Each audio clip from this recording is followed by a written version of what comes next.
Recently, I've received information on a shocking revelation of a debt recovery exercise that involves the PR Selangor government. As we all know, the PR government has mentioned that TALAM owes the state companies 392 million. We have also known that the Selangor government, through a supplementary budget, has raised 392 million, which was approved in the State Assembly in 2009. We also know that the PR Selangor government has mentioned and clearly stated in a lot of press conference, including in State Assembly, that they have successfully collected all the debts.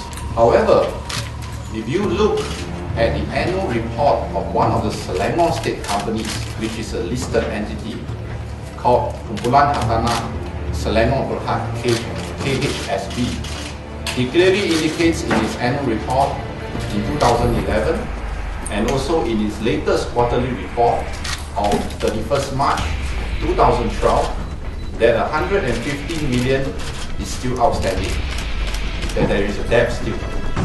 In addition, we can also remember that when Unicel wanted to raise 30 million, it states that they have to sell their assets. So clearly, it shows that the Selangor state companies have not received any amount of collection from the debt recovery exercise. That's number one.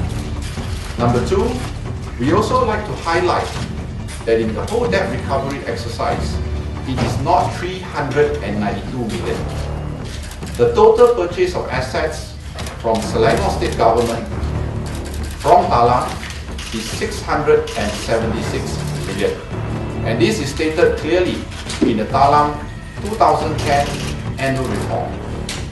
So the question is, if you want to recover a 392 million debt, why do you have to buy an additional 284 million asset? This is a clear-cut case of a bailout. Why do I say it's a bailout? Because if you remember, before this deal with the PR Selangor government, TALAM is under the PN17 category. When you are under PN17, you are monitored closely by the SC, and it can be detrimental to the shareholders if it is delisted. After the deal with the PR Selangor government, TALAM is no longer under PN17. We have also known that the PR Selangor government has reported that they have 300 million in Selangor Times to do programs and various activities. The question I want to ask is, the TALAM deal is an asset purchase by the state government. There is no cash payment of such a big sum from TALAM to the state company. So this 300 million is a lie and a sham.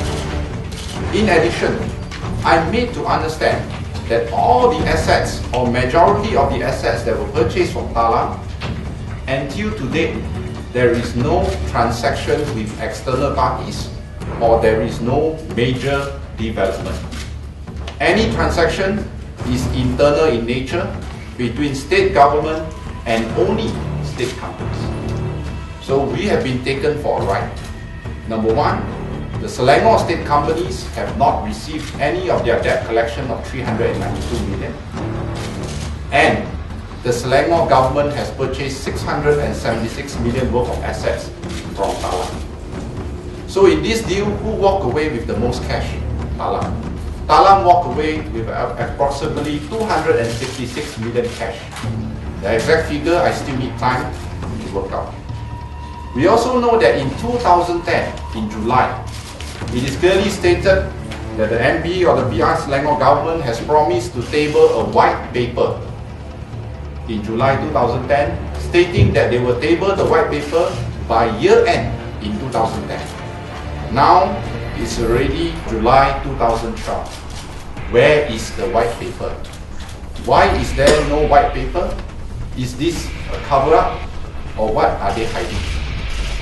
So I hereby challenge the PR Selangor government to release the white paper now and to disclose all the assets acquired, the basis and also the valuation.